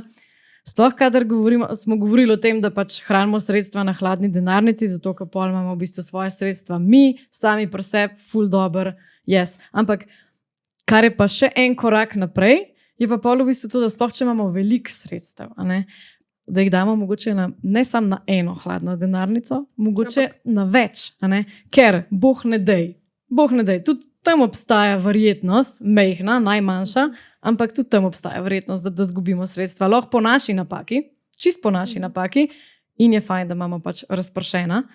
Pa bi šla pa še 10 korakov nazaj, ker smo se pogovarjali, kaj narediti, zato da ostanemo varni, tako najbolj osnovni osnovi, ki nam je mogoče tako banalna, ampak jih veliko ljudi to dela narobe. Se pravi, kad postavimo gesla, da postavimo gesla močna. Pa ne govorim geslo sam govorimo o geslu za e-mail, za Facebook, za Instagram, za tam, kam imate gesla, za ne vem, za Mercator.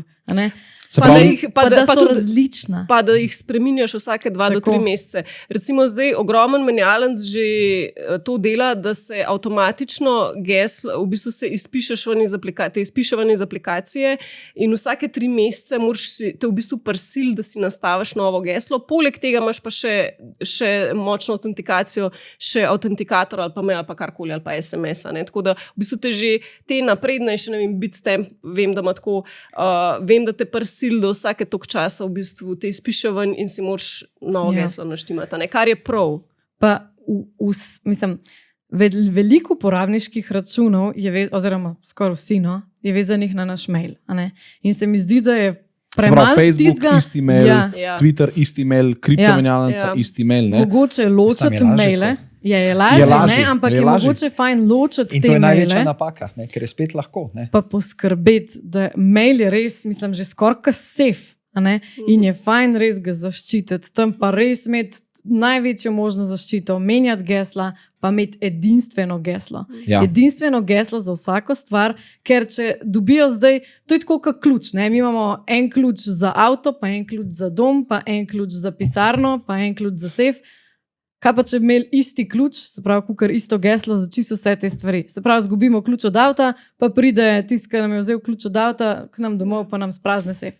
Super, ne? In edinstveno geslo ni rojstni datum. Ja. Plus, ne, kaj doskrat pol delajo z našimi podatki, se pravi, prišli so do našega kontakta in nas vprašajo, kako pa, kdaj ste pa vi rojeni, kako je pa vaših hčerki ime, ne, in pol. Ne? Ja, čez tak pogovor. Ne? Pa dejansko vsi ti podatki so že na Facebooku. Ja. Rojstni datum, bratranci, sestrične, ki so Še korelacijo imaš lahko označiš, kdo je tvoja mami, kdo je tvoja hči. Ja, vse je. Ne? In potem recimo nam udrejo v Facebook račun, ne? In prek Facebooka pridejo v mail in pol imajo pa dostop, če imamo isti mail za vse, pa res za čisto vse. Zelo všeč mi je, ker smo pokrili ne samo kriptosvet, kar jaz mislim, da je prav, ampak čist digitalen svet. A ja, pa še to, če lahko rečem. Ja. Ogromenkrat ljudje zelo radi slikamo in to objavljamo na Facebooku ali pa na Twitterju. Ne samo to, kdaj gremo na dopust, pa nam pa ta cajt ulomijo v hišo, ne, ampak jaz sem pa kupila letalsko karto za tja, pa gor QR koda, pa vse, ne. Ja. Tako lahko, ne vem, slikamo našo hladno denarnico, mrskej lahko slikamo, in na ta način pač goljufi pridejo do podatkov. Obstaja dober dokumentarec, mislim, da je naslov Dark Web, kjer so delali intervju z raznimi hekerji, nekih je bilo teh etničnih hekerjev, in recimo je bil primer v Nemčiji, kjer so možakarju, ker je bila ena oddaja, nekako je tako z rokami krilo in so mu prstni vtis v bistvu posneli preko zaslona in so mu ponaredili prstni vtis, recimo, da so lahko prišli do določenih podatkov in tako naprej. Dejansko to je tako sofisticiran že danes, tako da ne smemo biti naivni, ampak še enkrat večino, kar je seveda najbolj žalostno, je, da večino stvari razkrijemo sami. Jaz sem ravno zadnjič brala, ne vem, kje je bil en članek, da je ena ženska kupila potovanje za tole križarjenje za celo družino, ne vem, dala je 15,000 evrov ali koliko za tiste karte, objavila je te karte na Facebooku ali na Instagramu nekje, in ko je prišla na ladjo, jo niso gor spustili, ker ta karta je bila že porabljena. In nekdo pač te karte dol iz Facebooka ukradel. Se pravi, najdražja napaka je naša. To je zmeri tako. Ok, dobro. Zdaj, ampak dajmo reči, poskusimo dati znanje, izkušnje, vse predati in pol se zgodi tisto, kar se pač zgodi. Nekdo zgubi, nekomu ukradejo in tako naprej. Kaj zdaj? Kaj narediti, če si žrtev take prevare? Evo, Mina. Ja, najprej obvestiti tisto menjalnico, če ste imeli pač na menjalnici te stvari, najprej obvestiti menjalnico, kaj je prišlo, do česa je prišlo, kdaj je prišlo, kakšna transakcija je bila, jih prositi, da vam zablokirajo račun oziroma da probajo zablokirati sredstva, zablokirati račun. Druga stvar je obvestiti pač organe pregona, policijo, obvestiti tudi mogoče urad za preprečevanje pranja denarja, kakšen ta CERT, ki se s to varnostjo na internetu ukvarja, pa seveda čim prej iti do nekega pravnega strokovnjaka, ki vam bo pomagal vam bo pomagal svetovati, kako dobiti ta sredstva nazaj, če je pač to sploh možno.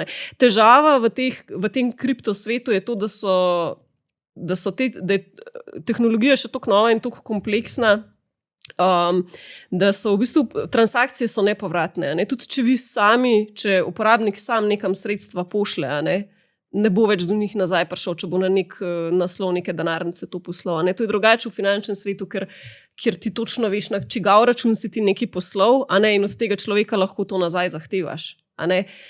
Tukaj v kriptosvetu, če pošleš na eno denarnico, pa se zmotiš v eni številki ali pa v eni črki, je to pač lahko zelo velika težava. Tako da...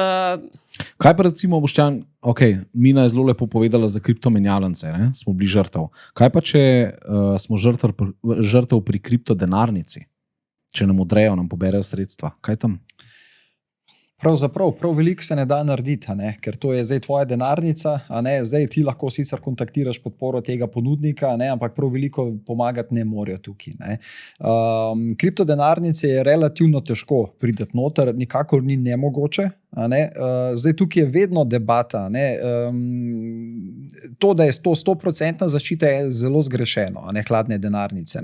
Ker mi konec dneva, vsi, ki se ukvarjamo malo z računalnično tehnologijo, pravzaprav ne moramo vedeti, kakšen software je dejansko gore, kak backdoor naložen ali kakršen koli dostop, in vse zgleda lepo, nikoli pa ne vemo, kdaj lahko ta zadeva kaj izgine dol. Tako da dejansko tukaj je vedno tako. Prvi korak je v bistvu, tako kot je Mina povedala, kontaktirati ponudnika, ali je to menjalnica, ali je to proizvajalec, da se preveri. Druga stvar je vedno, če imate še kje druge te stvari spravljene menjalnica, ključki, spremeniti kakšna gesla, če imate ista gesla, zato da probate zaščititi dostope do drugih teh stvari in pa obvestiti, se pravi, ustrezne organe. Žal prav veliko se tukaj ne da narediti. So kakšni primeri, ko so se zadeve našle, ampak je to, bom rekel, žal, vsaj zaenkrat je to zelo težko dobiti karkoli od tega nazaj. Na srečo nimam izkušenj s tem, da bi meni kaj udaril, ne moram potrkati, nimam tudi kakšnega znanca, da bi mu izključka karkoli pobrali, recimo iz teh hladnih denarnic, tako da več je teh primerov, ko so menjalnice in čim je to hot wallet in tako naprej, čim smo kakorkoli konektani z internetom, je to ranljivost bistveno večja, tako da ljudje imajo ogromno enih virusov, doskrat na računalniku, in ogromnkrat hekerji dejansko preko teh malwareov, ali kako se temu reče, pač pridejo dejansko do tvojega računa in dejansko iz ozadja upravljajo tvoj računalnik in pridejo noter v kriptomenjalnico in pač prenakažejo ta sredstva drugam, seveda Bitcoin, ne evro sredstva na svoj lasten TRR. To bi bil pa en neumen prevarant. Tako da ogromno je drugače teh primerov, ko ljudje pač odpirajo razne čudne datoteke, brskajo po raznih čudnih straneh in se zjutraj zbudijo in nimajo pač več stvari gor. Anja? Jaz bi sam še dodala, da če je po kakšnem slučaju karkoli ostalo na tej denarnici ali pa na računu hitro dol potegniti, da nas ne bojo prehiteli, ampak to je zelo majhna verjetnost. Zato imajo tudi menjalnice velikrat, oziroma večina teh menjalnic ima tako, da ima en zelo majhen odstotek sredstev sploh na hot walletih, ker v bistvu mi na menjalnici tu niso naša sredstva, nam se kaže sam balance gora. In oni imajo, 90% ali pa še več teh sredstev na hladnih menjalnicah, lih toliko, da si zagotavljajo likvidnost, imajo pač tistih, tako da tudi če se bi zgodil pač nek hekerski napad, zdaj govorim. Zdaj pa če en pa vam dejansko udre noter v vaš račun na menjalnici, to je pa druga stvar. To je pa smala. To je pa pač malo težje. Kakšno je pa dejansko, zdaj, ko smo bili pri tebi, Mina, vloga regulacij pri temu? Kaj lahko sploh naredijo, če lahko kaj? Ja, zdaj vloga regulacije je večplastna. V bistvu regulacija določa neke osnovne standarde za varnost, za preverjanje strank, se pravi KYC, za preprečevanje pranja denarja, za neke standardne tehnične zahteve, recimo to, da v bistvu more vsak ponudnik izpolnjevati neke določene zahteve, se licencirati in je na podlagi pol tega tudi podvržen nadzoru. Se pravi, z regulacijo, sploh zdaj s to Miko, uredba o trgu kriptosredstev, ki bo prišla, bojo v bistvu vse menjalnice nekako izenačene z bankami, če lahko temu tako rečem, poenostavljeno, bojo tudi podvržene bistveno večjemu nadzoru in pa tudi sankcioniranju, tako kot pač zdaj finančne institucije. Tako da ima veliko vlogo za varnost uporabnikov, tako da v bistvu priporočam, da se dejansko uporablja samo te take menjalnice, ker vse ostale bojo itak zdaj propadle, če bojo hotele. Ja. Če bojo menjalnice hotele nadaljevati, bojo mogle pač te zahteve iz te uredbe izpolnjevati. Super. Zdaj mogoče po mojem mnenju še tako en drug pogled, kaj prinašajo regulacije. Se pravi, ko pridejo regulacije, pride mogoče tudi malo bolj množično sprejetje neke nove tehnologije, zdaj v našem primeru blockchain tehnologije, pa kriptovalut kot finančnega trga. In se mi zdi, da potem pač več ljudi ve o tem, več primerov se zgodi in se tudi vzpostavijo neke poti, kako mogoče reševati pol take primere prevare. Ker recimo, če bi nekdo 10 let nazaj prišel na policijsko postajo pa rekel, ja, meni so pa ukradli full bitcoina, ne? Bi ga policaj čuden pogledal, kaj točno je bitcoin, verjetno, ne? In zdaj pa, če si predstavljamo mogoče čez 10 let, pa bomo že imeli neke, kako bi se temu rekli, precedense, kako postopati, kako mogoče na policijski postaji postopajo, ko pride do kraje kriptovalut ali pa vdora v kakšen tak račun. In ja, pač bo mogoče malo manj priložnosti za prevare, malo večja osveščenost vseh. Ali pa bojo novi načini, ker prevaranti so izjemno iznajdljivi. To je 1001 finta drugače. Ja, sigurno. bomo videli, ampak ima zelo veliko vlogo ima regulacija, zato ker v bistvu ravno na ta način deregulira, čemur se sicer kriptoindustrija upira, ne, ker še vedno ne bi bila anonimizirana, pa za ljudi pa tako, ne. Še vedno je to dobro za množično sprejetje, pa zato, da ljudje začnejo zaupati tem ponudnikom, tej tehnologiji. Dokaj regulacija ni pač tako, kot sem prej rekla, divji zahod. Ja, super smo nekako povzeli čisto vse. Jaz upam, da ste gledalci čim več odnesli od tega podcasta. Zdaj se približujemo počasi zaključku. Mogoče še preden res pocinglamo, bi jaz mogoče vsakega izmed vas prosil, da nekako naredi en povzetek in da nasvete začetnikom pa gledalcem, ki gledajo tale podcast, glede varnosti v kriptosvetu. Kaj bi Boštjan ti svetoval? Prvo, sigurno, dajte se izobraziti najprej, sploh kaj kripto je, kako poteka, kakšne so ne nazadnje pravice uporabnikov, ne nazadnje kakšne so odgovornosti, ker problem je v tem, da vsi danes govorimo o nekih pravicah, jaz imam pravico trgovati, imam pravico to, noben pa odgovornosti. Druga stvar, kar je, dajte uporabljati menjalnice, ki so priznane, ki so znane, da to ne gre za kakšne male čudne neke strani. Tretja stvar, bežite stran od strani, kjer se na veliko oglašujejo izjemni rekordni donosi v rekordno kratkem času. In pa četrta stvar, dajte vložiti toliko sredstev, koliko se jih lahko prvošte izgubiti. In peta stvar, če bi že mogel tako rečemo po teh alinejah mečken zlistati, je, dajte imeti na menjalnicah in na teh hot walletih izključno sredstva, s katerimi aktivno trgujete. Sredstva, s katerimi ne trgujete, dajte na hladne denarnice, skratka, dajte ločiti malo, da maksimalizirate in pa vedno pogledajte, da imate posodobljeno programsko opremo, da imate posodobljeno antivirusno opremo in pa seveda, ko vas kličejo iz kakšnega indijskega klicnega centra ali iz srbskega ali iz katerega koli že, se jim prijazno zahvalite in odložite telefon, ker verjemite mi, niso vas poklicali, ker bi bili tako dobri, da vam pomagajo, ampak želijo vas mečkano okrog prinesti. Ok, super. Mina? Ja, se je v bistvu že Boštjan vse povedal, izobraževanje, tudi pač tehnično izobraževanje glede tega, kako boste poskrbeli za svoje gesla, kako boste poskrbeli tehnično za svojo varnost svojega računalnika, svoje menjalnice pa tega. Pa, če še na ta seznam dodam še to, kar se navezuje v bistvu na to, da investirate toliko denarja, kot ga lahko pač izgubite, se poučiti tudi o tem, kako dejansko ciklusi in ta volatilnost, kako to vpliva, oziroma kakšen je sentiment trga, kaj je to bull, bear market, malo te tehnične stvari in ne zapadati pod tista negativna čustva, če boste vložili 1000, pa bo čez en dan 900 evrov pač tam na računu. Se pravi, malo se poučiti o tem, kako kriptovalute sploh pravzaprav delujejo, kako cena, ki je volatilna, kako v bistvu od česa je odvisna in kako pada in raste. In to bo v bistvu pripeljalo do tega, da bo človek bistveno bolj miren, ko bo investiral. Ker jaz pač izhajam iz sebe, jaz vem, kako je bilo na začetku, ko sem pač vložila na vrh, pa prodala na dnu, zdaj pa pač kontra, ker sem se pač poučila, ker vem, kako ciklusi delujejo, ker sicer pač jaz delam tudi tehnične analize in tako, ampak bistveno bolj če imaš vso to znanje, bojo čustva bolj mirna, no, bom tako rekla. Odlično. Super. Mina si super naredila uvod zame, ker jaz sem tudi hotela apelirati res na ta del čustev.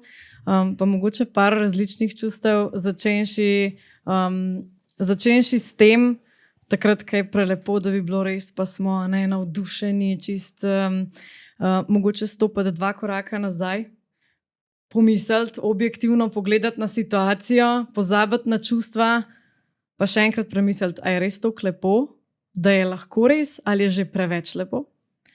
Potem 2, ne samo stopiti 2 koraka nazaj tukaj, ampak tudi stopiti 2 koraka nazaj, a bi to lahko bila prevara.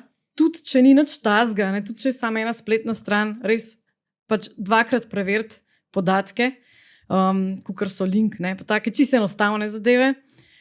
Tretja zadeva pa ta empatija, pa zaupanje. Se pravi, da ne pride res kakšen Sandy Špenko ti pisati, pa hočeš pomagati. Dajmo najprej preveriti, če res Sandy Špenko rabi tvojo pomoč.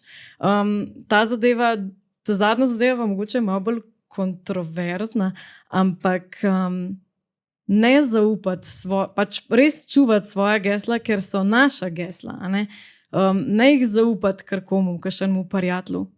Ali pa pustiti pač dostop, da si lahko jih sam zaupa, ker še zmer saj smo ljudje dobri, pa hočemo verjeti, da smo vsi dobri, ampak nažalost niso vsi ljudje dobri, tako kot imamo lahko prevaranta na drugem koncu, pač, ki bi lahko rekel, na drugem koncu zaslona, tako ga imamo lahko tudi zraven sebe. Nažalost, tako je in pač paziti tudi tako na dostope.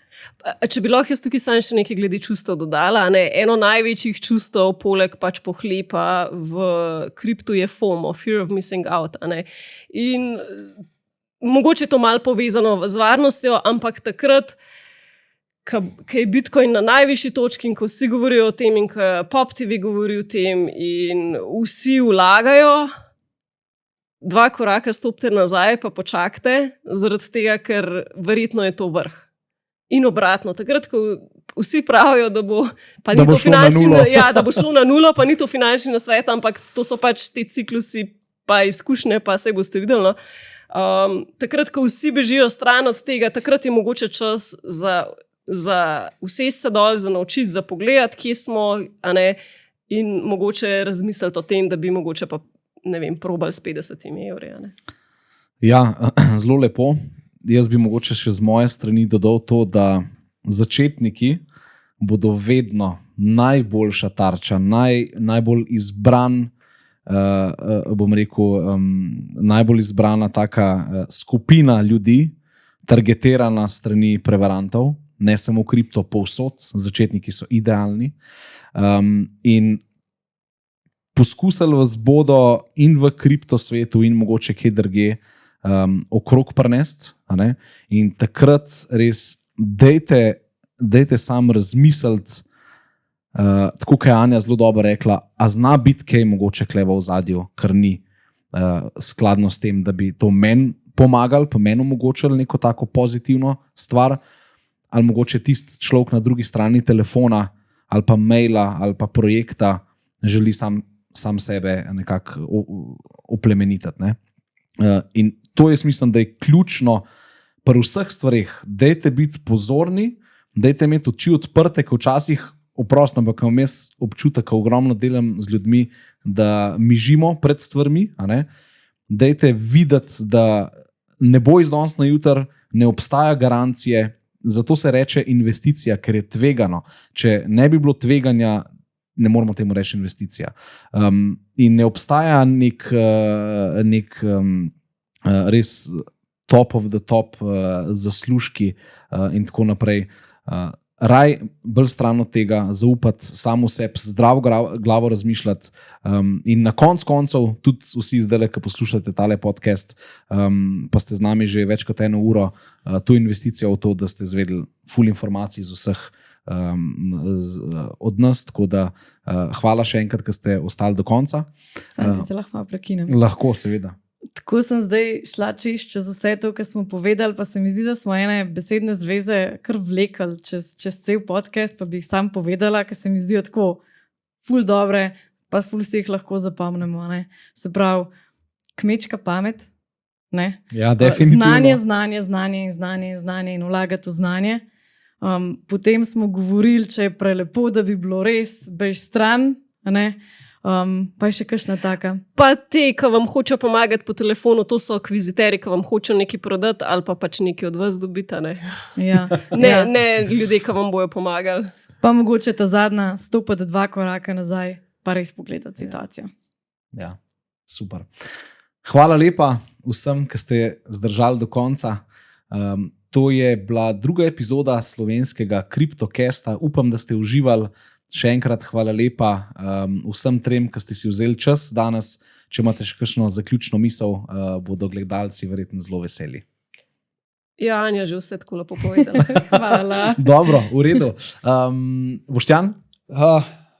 Kaj naj rečem, glede na temo, ki smo imeli, mogoče je kar tale vaš slogan, ki ga imate CryptoUnity, Stay Secure, ne? Zadnji del tega vašega slogana, bom rekel, kar paše v današnjem tale podcast, tako da pa veliko uspešnost dobrih naložb, ne? In dejansko, tako kot prav misel, ne? Ko iščete roko, da vam bo pomagala, ne? Pri vaših naložbah, jo boste največkrat ali pa vedno našli na koncu svojega rokava, ne?